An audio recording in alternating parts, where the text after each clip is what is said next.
You should have built one for me first, because I made you are right now. I have to. You already know what time it is. You ain't got to what? Minerals, baby. Listen, okay. Are you mad? Are you mad? Are you lean? Listen, don't forget to what? Like, share, subscribe, baby. Listen, we're talking about family or fiancé. Fiancé. And we're doing part 2. This is of the Chris and Falasha story. And I really love this story because I think, the ending was beautiful. But, there's some things in between which I love. So, what I loved in the beginning was the fact is you can tell that Chris has a great bond with Falasha's family. And the reason why I say that is because when they came in, I think out of all the 3 couples who watched the last few episodes, he was the only one that genuinely I felt like genuinely hugged his fiance's parents or fiance's family with genuine excitement, love, happiness. I don't really know what to expect over the next 3 days. Putting our families together in one house, sleeping together under one roof for 3 days. But I think this is a great opportunity. I just want that blessing. Are you nervous at all? A little. A lot. Like, if you watch the way he hugged them, you can tell that there was an affection there. Do you get what I'm saying? There was a true affection there. So I really appreciate that warm hug that he did. You see the way he's smiling and he's fully enveloping them with his arms and stuff. You can tell there's a great love there.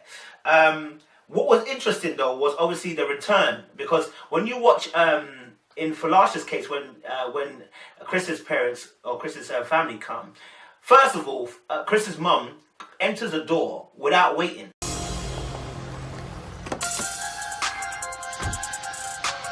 All right, you guys stay here, and we'll be back. Right back. Hello, what a beautiful house. Wow. Oh, his family here? Great. Mommy, be on your best behavior, please.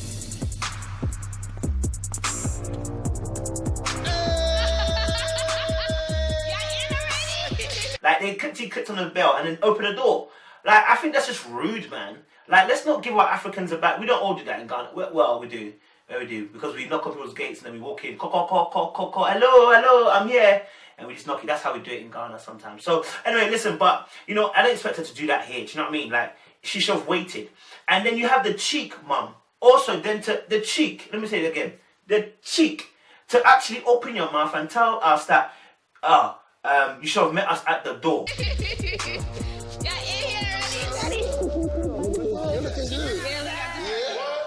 Hello. Oh my God. A nice house, right? Yeah, because we did have it here. Chris didn't open the door. Yes, my baby. She found her way in. Bro, we heard the bell and we literally got up and you were in the house already. Do you get what I'm saying? And I felt like you saw the contrast between Falasha's parents and Chris's mum. Like, the way she hugged Falasha was so weak. The way she hugged her was like she was beefing Falasha. Why is she beefing Falasha? You know what I'm saying? Like, it's almost like Falasha's the problem here. Falasha, the mum saying that the problem is the son's attitude. But when she hugged the son, she didn't hug him like she had that attitude. She hugged him like she loved him. What's up, Mom? My baby boy. How you doing? I'm fine. Do it again. But we press that thing and nobody cares. The energy that I'm getting from your mom, she comes to give me a hug, she just passes me on the back like this. In our culture. This is not a culture thing. But you hug Falasha like she's the problem. And that leads me to believe it had nothing to do with attitude, but also to do with the fact that, you know what, this woman's taking my son away from me. And I don't like this woman because she doesn't attend to my culture. She doesn't attend to my particular traditional views. She doesn't attend to what I see as a woman for my son. And deep it, like when was in the, when she was in the, I was in the shop. I need to work on, but I need you to help me and talk to me in the moment. When he was disrespecting me, the first thing that you came out to the room should have been, oh, Ma, I'm sorry, or that. But you couldn't tell him to say that. I don't understand why you feel that I need to tell Chris how to be, how to think, what to say. I cannot do that. You didn't tell him that he was wrong. I did tell him he was wrong. And if Chris is going to apologize, he needs to do it on his own terms and on his own timing. It's not up to me. And then you blame me when he does things like that. Because I know that you are more mature than him. Sometimes I feel like we get along, and sometimes I feel like that you hate me. Yeah, in the shop. And then she mentioned, obviously, that she expected Falasha to have basically have apologized on Chris's behalf for Chris moving mad during the argument when they had in the house. Why would Falasha have to do that for? Like, if she's not ingrained in that culture, I wouldn't expect you to do that. Do you know what I'm saying? First of all, it's a courtesy, or it's not even a compulsory thing, but it's more of a traditional thing. Whereas, for instance, I know, because I come from a Ghanaian household, I'll be like, look, do you know what? Oh, mum, my wife, I know I'll say to her mum, I'll say to her mum, look, do you know what? Don't worry about her. I know she's angry at the moment. Forgive her. Let it go.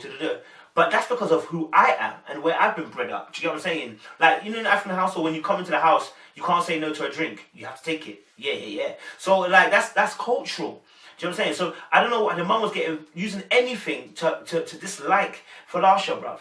Like, and that's what was annoying me. It's like, you can't be real enough and say the reason why you actually feel the way you do, mum. Be honest. You don't like her, bruv. Be honest. You don't like her, kids. It's okay. It's okay not to be okay. Sometimes it hurts. I felt like she felt a little bit isolated, I feel like. You know, I think she mentioned it, that she felt a little bit isolated because, you know what, when it comes to her and Chris's family, when she's in Chris's family, it's almost like everybody's against her, you know, rather than being for her. And it's like Chris also is not backing her, so it's like, I'm alone here. And I felt that pain from her when, you know, she was talking, I believe, under the parasol outside. So I felt like, you know what, there's a pain in her because she loves this guy, but she just wants to support, man. You know, and I think that's the case with everybody. I wouldn't want to check my missus' dad or mum. I expect her to check her parents, bruv, because I don't want to have to do that. And the same vice versa, I would check my parents. I would never let my parents, like, disregard my girl, bro. Like, yo, like, I remember, I think I had an ex-girlfriend, I brought her to the yard and thing, and I thought my dad was moving a bit mad, didn't it? And I told him, Dad, stop moving mad. You understand? Stop moving mad. And he was like, what? I was like, bro, listen, I'm protective of my own, you know. Because this is a woman I'm cleaving myself to deep it, yeah? My dad and mum are going to pass through, boy. But this is a person I'm meant to cleave my life to forever. So any damage you do to her, you're doing to me in the long term because I have to deal with this. Do you know what I'm saying? So I don't look at it in a point of view of, oh, my parents. No. You're my parents. I respect it. Do you understand? But the Bible tells me to cleave to my wife. So if I have a girl, I'm taking it like that. I'm cleaving to her. So you, are second to my priorities now. This is my main priority, and I got to make sure that she's okay. Because that person's my mirror. So if I wouldn't want you to check me the way you're checking me, to checking my girl, then I shouldn't. You know what I'm saying? Like, that girl's my mirror. So if you're checking me in a certain way and I wouldn't like it, I don't expect you to check her in a certain way and I would like it. Because that's my mirror. That's somebody I'm looking at who's me. Do you get what I'm saying? So that's where I deeper start to understand. So people who are in a situation with the parents, tell your boyfriend or tell your girlfriend or tell their husband or tell their wife, listen, I see you as my mirror. So when they're doing disrespect to you, like, they're disrespecting me. You know what I'm saying? So that's the reason why I got to defend you. If they're not defending you, let them know, listen, if I'm a mirror to you and we're cleaving to each other, anytime they're disrespectful to me, it's actually disrespectful to you. You know what I'm saying? You have to get that person to think deeply, bro. You know what I'm saying? It was interesting, you know, that... it was interesting, like I said, obviously, about the mum, Chris's mum coming in and, you know, Chris's mum hugging Falasha and hugging Chris, and then obviously they even hugging, I believe, Falasha's mum, and I felt there was a slight awkwardness there, I think, because Falasha's mum knows that obviously she believes that Chris's mum doesn't like her daughter. Doesn't change, madam. Your daughter is going to get into trouble. I'm very close to my kids, and from the first time I met Chris' mother, I see that she didn't like my daughter. And to this day, I don't think it changed. And that's a problem for me. And that automatically is going to create tension. You know, you're not going to be cool with someone, super cool with someone who doesn't like your daughter, do you know what I mean? Because you believe your daughter's the best thing since sliced bread. And, you know, I think Falasha even mentioned that about, you know, like she felt like, you know, her mum, Chris's mum doesn't think that she's the best thing for Chris. And that's a problem. You know what I'm saying? And I think the mum even replied, yeah, you're not. And it's like, yo, gee, like, you see, that's your problem. And she's giving me the potential and the support to be the best that I can be. And I feel like you don't see that. You always say you want the best. So when you say that, that means that I'm not the best for Chris. The best I want for him is him alone. It's not you included. It's got nothing to do with the attitude. That's your problem. And that's why I had no problem with him shouting at his mum, correcting his mum the way he did, because the mum has got a chip on her shoulder, and until she deals with it, she's creating problems, unnecessary problems. So, yeah. And it's interesting because I think with Falasha as well, I think the most painful thing must be that whenever you're around the mum, she shows you a little bit of disrespect. You know, she says little dicks here and there. She's a bit rude. You know what I'm saying? And then, you know what, you're having to bridle your tongue so that you don't cause a war. But why should you have to bridle your tongue so much? I mean, to the point where you're silenced and muted. Do you know what I'm saying? That you become a shell of yourself. You know, you don't want to become to that position. So I see the dilemma in Falasha, and that's where I'm saying to you as a couple, it's important that you speak to the person in that relationship to tell them, listen, you must sort this out. Because at the moment I'm having to bridle my tongue. I'm having to guard my tongue so I don't say anything that will cause problems. Like in the last episode, when my man obviously started checking Ashley and saying, oh, Ashley, why did you have to say that? Well, because at a certain point, the person's got a breaking point, and actually met that breaking point. So you see here with Falasha, she's just using wisdom to say, listen, look, boy, talk to your mum because I've got a break. There is a breaking point, you know what I'm saying, before I say something. And I think we kind of saw a little bit of glimpse of that in the car where, she, you know, the mum, Falasha, Chris' mum said, you know, Falasha, I don't hate you, you know. Falasha, you know my heart, I don't hate you. But that attitude, we have to talk for things to work out. I know. That's not nice, you know. But for him, he kind of feels like you've been saying that for a long time. What's the sense that we were here? We're just making a conversation. I don't hate you. It's attitude. And then Falasha's like, you know what? I hate you, but it's just what, do you know what it is? It's the fact we've heard the same thing for the last 4 years. You know, we've heard the same thing for the last 4 years, and I think he's a little bit frustrated. Look, if you've heard the same thing for the last 4 years from your mum as the reason why she's not giving you a blessing, of course you're going to be frustrated. You will say that mum's got a chip that's on her shoulder. It's got nothing to do with anything. Just the fact that she doesn't want to give you the blessing, that she doesn't like my wife. Let's be honest. So that was a real thing. And then I think she made another comment about the fact that she has to be number one. Oh, you should have built one for me first.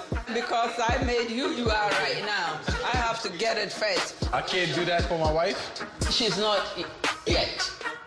That, you know what, fam, because Chris made a joke about making a walk-in wardrobe for Falasha.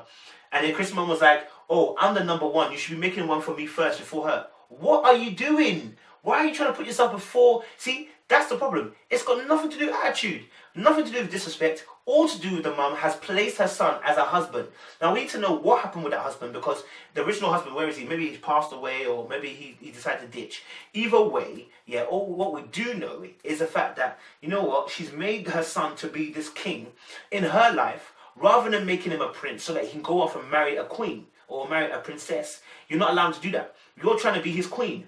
And it's like, yo, B, relax. Let this boy be free. So when you're saying about, oh, I have to be number one, it just shows again where truly your actual attitude lies. It's got nothing to do with his attitude and everything to do with your attitude towards him. You know, when they said, obviously, the reason why they were not the blessings and why they wouldn't get the blessings, I think, you know, I love the fact, like I said, that Falasha obviously said, you know what, I love him. I need you guys' blessing, pressure for not being a type of woman. So I put here, she notice that she said, I love him and I need you guys' blessing. Not we.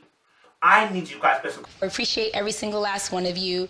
And I just want to say I love this guy so much. And I really need each and every one of you guys' blessings in 3 days. Because she understands and has taken it on that, you know what? There's a pressure on me, not on Chris. There's a pressure on me because I'm having to try and prove myself to somebody in this room. Everybody else is on board. We know that because Uncle Kwame said, listen, I love you guys. So, and you know, he said he obviously wants you guys to win. But there is a pressure from the mum, Chris's mum. So when she said, oh, I love him, she was actually talking to Chris's mum. And when she said, obviously, I need you guys, it wasn't guys, I need Chris's mum's blessing. Why? Because I know Chris is very strong on the fact that he doesn't want to move forward without his mum's blessing. So I'm here to try and help so that I can win your blessing, mother. That's what she was saying, and that short sentence there. And I think she also understands as well that, you know, there's a pressure culturally that she's not typically Ghanaian. She's American.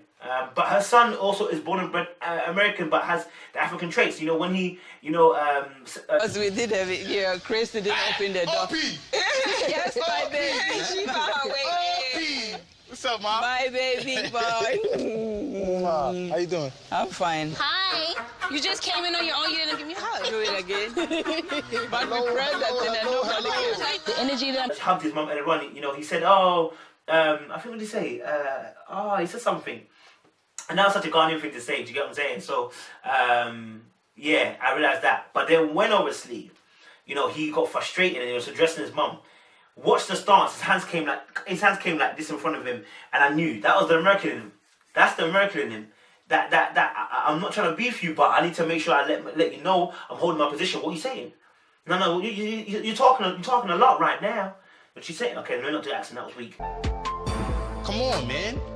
That's why we're here to talk and settle everything. But you're the only one that's not supporting the whole thing. Because you're not saying nothing valid. I'm doing you a favor. I'm not talking and I'm still. Yeah, I'm telling you, I'm not the problem. You are the problem. What am I not doing? I'm taking care of my business. Okay, go ahead and girl. Come on. No, I need that blessing, ma. Taking on this mantle, she's taking on this pressure to want to try and please Chris's mum. But you know what? No matter what she does, she won't be pleased unless she changes her attitude. Because it's got nothing to do with what Falasha is. It's all to do with what her mum perceives her to be. And perception can only be changed by her. Like, she has to change her viewpoint. She has to change where she stands towards Falasha. And also being a Christian too. I mean, come on. Like, come on, man. What also I noticed as well is that, you know what, Falasha obviously as well was, you know, taking control of the dialogue in the room. You know, she had the confidence to talk about what they wanted, and it was very powerful. I think that's how she drives. And it's not a bad thing, because I think that's why I said she wants Chris to take over that role. But for now, she's taking that leadership. And the reason why I say that is because as well, it's backed up by my point. The mum also said as well, you know, Falasha, you are the one that's more mature than him. So like I said, you know, she will see that. I think she saw the kid. And you know what? A woman will grow up even more faster, maturity-wise, if she's a good mother. Because the way she views life is completely different. You get what I'm saying? So I feel like her mum, the Chris mum saw that as well. It was like, this woman's a mother, and now my son is here. And I'm wondering if Falasha's older than him as well. That might be an interesting thing to find out. And that may play on that issue as well in terms of maturity as well. The uncle also as well said, obviously, he's, you know, he wants this, you know, he wants him to know the responsibilities of a man. And that's the reason why he said, obviously, your blessings, you must earn it. And I do get that. In terms of earn, I kind of get that, but yeah. Obviously, he's seen something in terms of the way he handles, I guess, the attitude of his mum. Now, I'm going to be honest with you, look, bro, if my mum was doing that, bro, I'd let her know coldly, listen, darling, pet, mum, listen, relax, yeah? You can't do that to my wife. That's my wife. You know what I'm saying? You have to understand that I will never disrespect her, and I'll never allow you to disrespect her. Do you know what I'm saying? I'm talking to somebody's mum right now. Let somebody's mum watch this. Listen, that's their love. Yeah? Let it go. Back up. Back off. You understand? Deep it. Obviously, the mum then made her point, which is that, you know what, the maturity of the son, he's not ready, and that, you know what, he's not ready for a marriage right now. Maturity and responsibility. I know my son, so I think that he's not ready yet. Chris' mother, if she loved her son the way she said she loved him, she would give his blessing, even though she don't think Chris is mature enough. You make Chris happy, Chris make you happy. That should be it. I love my son, but I'm not going to pretend that Chris is ready. All actually, you know, we talk about it all the time. I feel like, you know what, like her son played it really cool, and you know he's played it too nice. He's been too jokey. That's probably why, you know, the mom has seen him like that. But evidently, this guy's looking after somebody else's kid, and to be honest, that takes a lot of maturity, a lot of strength, a lot of courage, and to do that, because you know what, if I'm looking after somebody's kid, it's not gonna be easy. Do you know what I'm saying? Yeah. So I saw that, and do you know what? I guess obviously as well, the reason why he's not ready is because, you know what, he hasn't stood up to his mum appropriately yet. And the reason why I say that is because, you know what, men who are men are based. We call men because of their decision making. They have the ability to make a decision for themselves, and make wise counsel when they make the decision. So whenever I see a man, I wait for, is he a decision maker, or is he dilly-dallying? Decision making as a man, make a decision, right or left. Do you know what I'm saying? I feel like because he respects his mum, and you know, wants his mum to get on with his wife, as the uncle said as well later on. You know, he's caused indecision, and that indecision has caused him to lose ground as becoming a man. When all he has to do is tell his mum, listen, mum, I love this girl. I need you to be on board. Otherwise, there are consequences. And he did say that because, you know, he had enough in that exchange. He had enough. I've had enough. Get out. You know what I'm saying? So man told her, listen, you're going to end up breaking something you can't fix. And he was letting her know, listen, the real deal right now, listen, don't... This all the time. I'm not the problem. You are the problem. You're going to create something that you can't fix if you don't fix yourself. Doing this for too long, man. Chris is not mature. He has to relax and listen. And push me away to a point where I can't come back. Don't push me to a point where I say something and I'll be embarrassed to come back and it will take me 10, 15, 20 years. We might not have that. So yeah, I totally understand why he didn't. Obviously said as well, like, you know, that, you know, her son is not ready, he's not responsible. And that, oh sorry, you know, Chris's mum obviously said as well to Falasha that, you know, she's had discussions with Falasha about him not being ready, etc., etc. And I think, again, that must be added pressure for Falasha in the way she's dealing with Chris. You know, and she'll probably push more. Like, Chris, come on, talk to your mum, you know, and get this sorted, because she's getting pressure as well from the mum, Chris's mum, you know, saying that she's spoken to Falasha about them not being ready. And it's like, yo, gee, like, when would they be ready? You know what I'm saying? Like, let's be real, when would they be ready? Like, there's so many people that have divorced after so many years. Because, fam, really and truly, were they ready? We don't know. But the truth of the matter is, when you get into the midst of it, we need to see what kind of things you do in order to keep that relationship going. Yeah. So yeah, guys, little black book. You already know what time it is. Are you mad? Are you mad? Are you lean? Listen, like, share, subscribe. You understand?